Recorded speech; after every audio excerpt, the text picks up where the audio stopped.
IPL cricket कम और सट्टेबाजी ज्यादा है। अगर कोई आपसे ये कहे तो जाहिर है कि उसकी बात आपको और बाकी क्रिकेट प्रेमियों को बहुत बुरी लगेगी, मगर असलियत तो किसी से छुपी नहीं है। असलियत ये है कि मदारी जब खेल दिखाता है तब बच्चे तो उसे देखकर बहुत एंजॉय करते हैं, पर मदारी के छोड़े हुए जेब कतरे खेल की आड़ में भीड़ में अपना काम कर जाते हैं। तुम खेल देखते रह जाते हो और जेब कतरे तुम्हारी जेब खाली कर देते हैं। तो चलिए जानते हैं कि इस आईपीएल में कौन है मदारी जो उस खेल को खिलाता है और किस तरह से उस मदारी के जेब कतरे आपकी जेब को साफ करते हैं। और स्पोर्ट फिक्सिंग का बंदर राज आखिर होता क्या है, आपके दोस्त अरविंद अरोड़ा के साथ।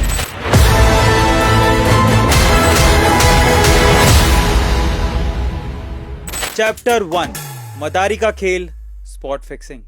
सबसे पहले आपके दिमाग में यह सवाल आ रहा होगा कि आखिर ये स्पोर्ट फिक्सिंग होती क्या है और स्पोर्ट फिक्सिंग और मैच फिक्सिंग में क्या डिफरेंस होता है और ये की कैसे जाती है। चलिए हम आपको बताते हैं। दरअसल मैच के रिजल्ट्स को अपने खेल से बदलने की बजाय पहले से फिक्स रिजल्ट्स को जानबूझकर लाने के लिए जो अवैध तरीका इस्तेमाल किया जाता है उसे फिक्सिंग कहते हैं।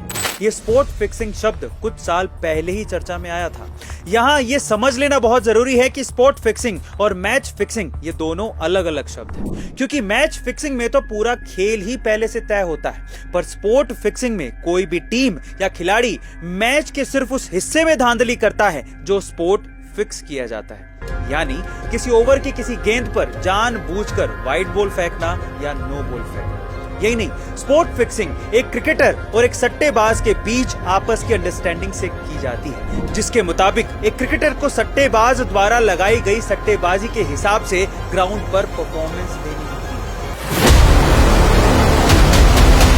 स्पोर्ट फिक्सिंग में क्रिकेटर किसी खास ओवर में पहले से तय किए गए रन ही देता है। ये जरूरी नहीं है कि स्पोर्ट फिक्सिंग मैच के नतीजे को भी इफेक्ट करे, पर फिर भी ये क्रिकेटर बुकी से पैसा कमा लेते हैं और बुकी खुद भी बहुत अच्छा पैसा छापते हैं, लेकिन लुटता है तो सिर्फ एक आम आदमी। इंडिया में फिक्सिंग इलीगल है, पर कई देशों में इसे मान्यता मिली हुई है और उन्हीं देशों में सटोरिये बैठे होते हैं जो टीम के किसी भी प्लेयर के साथ मिलकर स्पॉट फिक्सिंग कर लेते हैं। लोगों का पैसा डुबाने के लिए सटोरिये एक डिफरेंट गेम ही खेलते हैं। कैसे?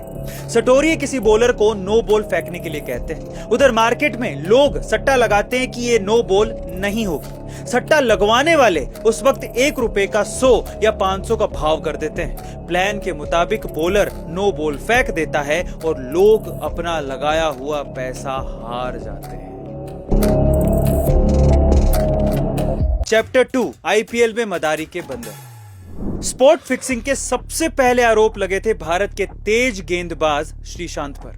उन पर यह आरोप लगाया गया था कि उन्होंने आईपीएल 2013 में अपनी कमर में गमछा बांधकर सट्टा लगाने वालों को यह इंडिकेशन दिया था कि वो अगले ओवर में 14 या उससे ज्यादा रन देने वाले हैं। ऐसे इंडिकेशन पर सट्टा लगाने वाले सट्टा लगाते हैं, जिसके बाद सट्टा लगवाने वालों को जो फायदा होता है उसका एक बड़ा शेयर इन क्रिकेटर्स को दे दिया जाता है। आईपीएल 2013 स्कैम की जांच में आगे चलकर कई नए खुलासे हुए थे।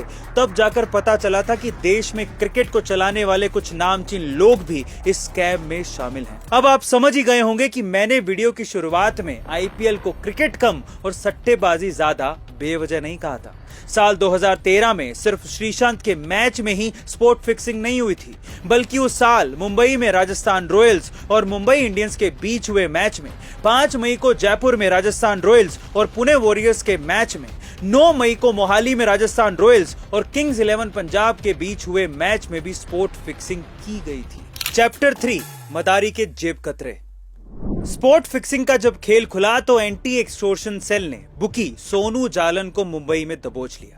तब छानबीन में सोनू के घर से एक डायरी मिली थी, जिसमें बॉलीवुड एक्टर अरबाज खान और कई बॉलीवुड हस्तियों, बिल्डर्स और कॉन्ट्रैक्टर्स के नाम का खुलासा हुआ था। डायरी में 100 से ज्यादा सटोरियों के मोबाइल नंबर्स भी मिले थे। बुकी सोनू जालन आईपीएल में सट्टेबाजी रैकेट का सबसे बड़ा सरगना था। इतना ही नहीं, सोनू जालन की गिरफ्तारी के बाद जो खुलासे हुए उसका ही नतीजा है कि आईपीएल स्कैम के आरोपियों में आईपीएल चलाने वाले और उसे खेलने वालों के अलावा अंडरवर्ल्ड डॉन दाऊद इब्राहिम और छोटा शकील के नाम भी शामिल थे। और तो और सोनू की डायरी में पाकिस्तान के एक बड़े नेता का नाम भी था। चैप्टर 4, खेल का असली मदारी, पैसा और कांड। आपको ये जानकर हैरानी होगी कि आईपीएल स्पॉट फिक्सिंग स्कैम में 600 से 1000 करोड़ रुपए तक का लेन देन हुआ था। और जब जांच आगे बढ़ी तो एक्स बीसीसीआई अध्यक्ष एन श्रीनिवासन के सन इन लॉ गुरुनाथ मयप्पन को भी अरेस्ट किया गया था। कहा जाता है कि मुंबई की फोरेंसिक लैब में मयप्पन और विंदु दारा सिंह के बीच बातचीत का जो टेप सामने आया था वो श्रीनिवासन के सन इन लॉ मयप्पन का ही है। दिल्ली पुलिस की चार्जशीट में 42 आरोपियों के नाम हैं, उसमें से 6 फरार हैं। अब आप ये खुद तय करिए कि भागता कौन है। चोर ही भागता है ना। जैसा कि मैंने मदारी और जेब कतरों का एग्जाम्पल देकर बताया था, यहां मदारी तो भाग गया, बेचारे जेब कतरे पकड़े गए। चैप्टर 5 आईपीएल कांड में जांच का दिखावा और फलता फूलता स्पॉट फिक्सिंग। हमने जब आईपीएल की इस कांड की रिसर्च की तो हमें स्पॉट फिक्सिंग रोकने के लिए बीसीसीआई क्या कदम उठा रही है इसकी ज्यादा जानकारी मिली ही नहीं, जिससे ऐसा लगता है कि स्पॉट फिक्सिंग को रोकने के लिए बीसीसीआई अभी तक कोई ठोस कदम नहीं उठा पाई है। इस मामले के बाद 2013 में बीसीसीआई की एंटी करप्शन यूनिट ने स्पॉट फिक्सिंग को रोकने के लिए कुछ प्रस्ताव दिए थे, जिसमें हाईटेक सुरक्षा से जुड़े यंत्र और स्नूप यानी कि जासूसी वाले डिवाइस मांगे गए थे, जिनसे खिलाड़ियों और अधिकारियों पर करीबी नजर रखी जा सकती थी।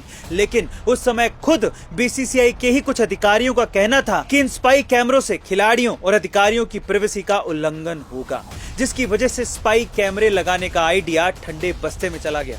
और जब स्पॉट फिक्सिंग रोकने को लेकर फिर से देश में सवाल उठने लगे, तब सरकार ने भी इस मामले में हस्तक्षेप करने से मना कर दिया।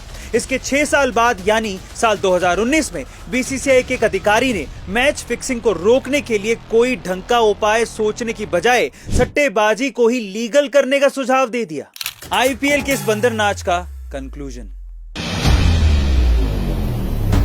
2013 के इस मामले के बाद अभी भी हर साल क्रिकेट पर करोड़ों रुपए के सट्टे लगाए जाते हैं, जो भारत के रक्षा बजट के बराबर है। और आईसीसी के मुताबिक भारत ही इन सट्टेबाजों का गढ़ बन चुका है। हर साल भारत में 40,000 करोड़ रुपए और हर मैच में 200 करोड़ रुपए का सट्टा लगाया जाता है। पर अब सवाल ये है कि आखिर कब तक चलता रहेगा ये सब?